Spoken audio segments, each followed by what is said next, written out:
Hello. Hello, Cindy.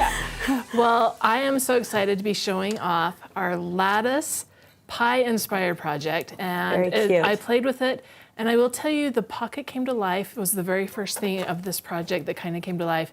And I sat on that for about a little over a week. I was like, maybe. And so what am I going to put it in? So I love how this bag turned out. So this is our little lattice. Look how cute. So this is all just like you would make a pie. We've got a little zipper pocket on front here. Do you want me to, let's lay it down She here. showed me, and I was so excited for it. Yeah. It's just so cute.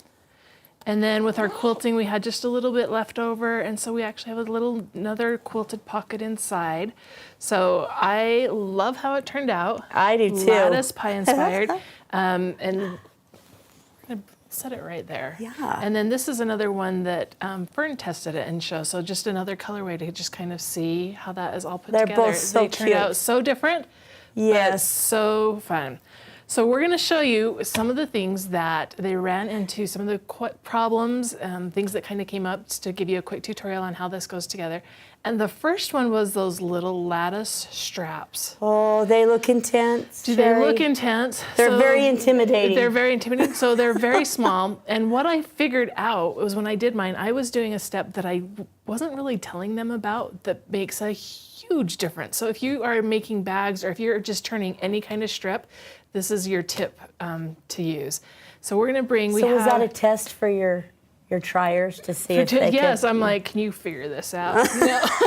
I'm glad that I don't test your stuff Yeah. then, because I would fail miserably. Okay. So it is just a little strip of fabric, and it is very, very small. Yes, it and is. so we have it down here, and once you get done sewing it, it looks like this, okay?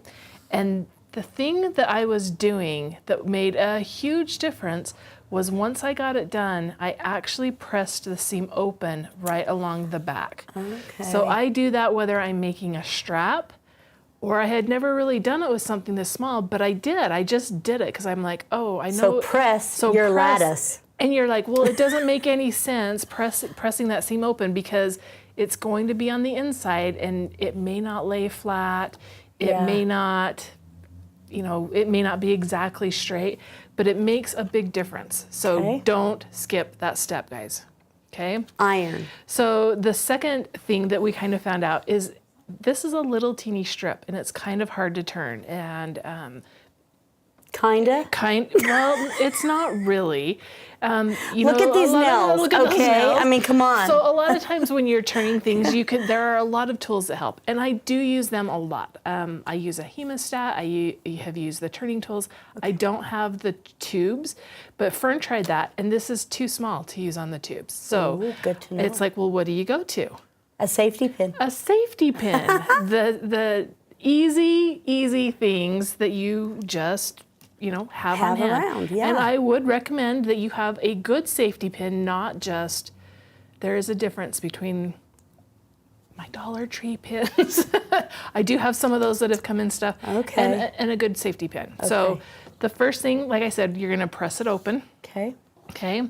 And then I will just pin it on, I'm gonna put this, I just pin it from the outside up and then close the head of the pin. Okay.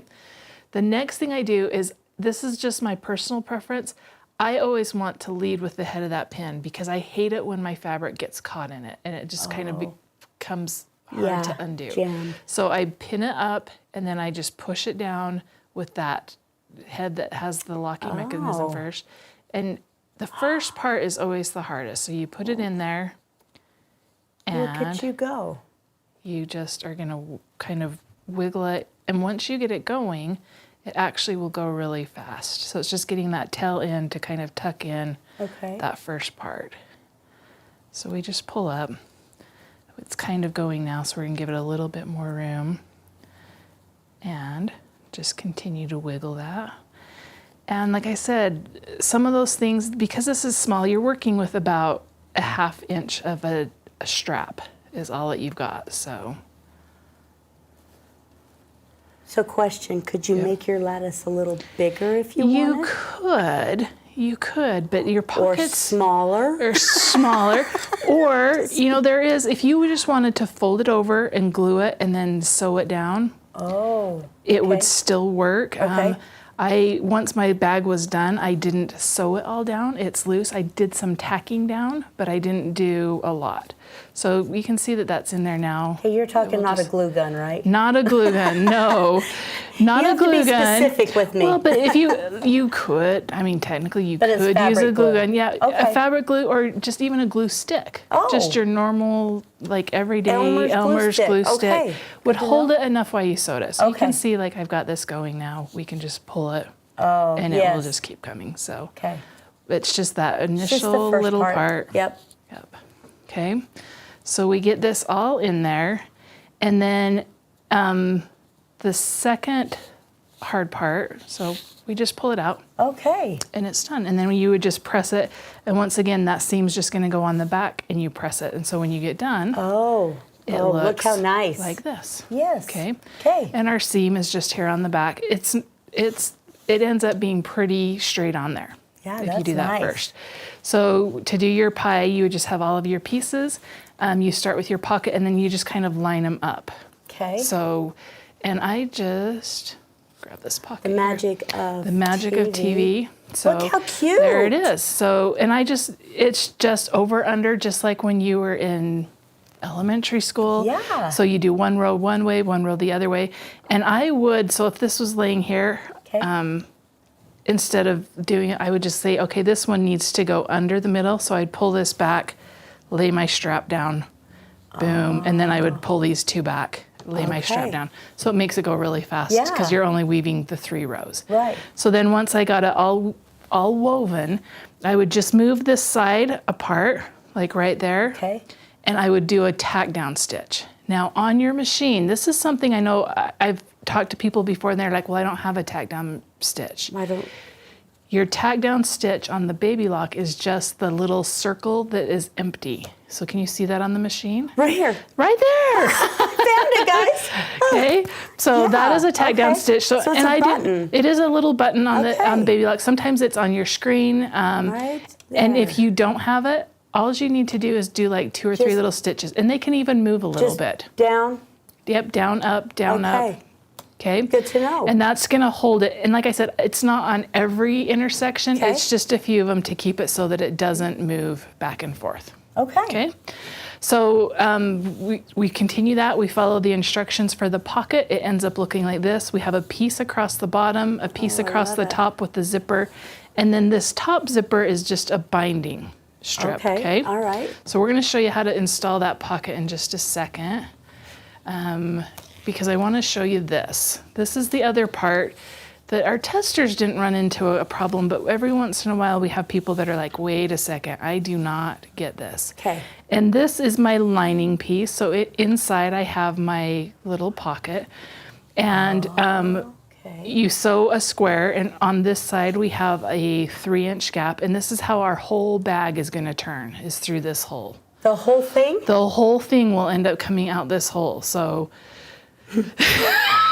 wow. So you want to make sure it's there. Don't forget it, or else you end up with a bag that's just kind of inside out and backwards. And, but to box the bottom of it, you are going to cut out a square here. And you're going to cut it on both sides. This is just showing you this is what it looks like when you finish sewing it. And you cut from a 3-inch line from this seam. So this side actually ends up being 3 1/4. And this one ends up being 3 because it goes to a fold, not a seam. So we don't have any extra. So that's sometimes confusing. 3 1/2. 3 1/4. Oh, 3 1/4, and then 3 down. Yep. Okay. So, and that's the reason why, is because you have a seam over on the side. And then the thing that sometimes people get confused, and it's kind of hard to write it in a pattern, is sew across the bottom. Well, the bottom of what? The bottom of the bag. But what you have to do is you have to pull these corners out. I have a pin in here. Let me pull that out. And how do you do a diagram of that on a pattern? You pull this apart so that your middle seam is meeting your fold on the bottom. Okay. And they kiss, and then you're sewing across that bottom. And that's how you box it. Okay, so pretty easy, right? Yeah, okay. And you do that on both sides of that, and then Okay. it's done. And then the last thing we're gonna kind of show here is this pocket here. So we have all of our material has been quilted. And I love it. Don't you love it? It's, I do. It's so fun. I love it. Okay, and so you have this pocket that's just kind of loose here, and you have this big piece of your main body fabric. Okay. So to install your fabric, you're gonna draw a line, and then you just place this pocket on there right along the line. You sew a 1/4 inch from the edge of this, and you're gonna fold it up. Do you wanna do that for us? Okay. Now, but I want to ask you, the line, how do you know where to put the line? It's in the pattern. Oh, It's okay. 9.5 inches is where it is. Okay. I'm like, she just says, Just randomly. look at a line. And Look at a line. There'll be a line on your fabric. okay. So this one is 9.5 inches. So Okay. we're going to line this up here. with the bottom of the pocket. Yep, the bottom of the pocket. Okay. And also line up your side to side. And remember your zipper, when you install it, it's easier to install it when it's a little bit longer. So don't be looking at your zipper pieces. Just look at these. Okay. And I'm going to put these pins back in here just to Yes. hold this pocket in place for you. And it's just one straight line down. One straight line. So let's talk about how you got the J-foot on. Okay. And so if we go into our machine and we hit the Q stitch and we hit O2, Okay. we are going to be able to line the bottom of this pocket up right with the edge of that J-foot and sew that. Okay. Your fans are cheering you on. They Well- say, you got this. Okay. Well, okay. And look, now we're just gonna come back. So we did a binding strip on this side of the pocket, and we're just gonna sew right along that edge also.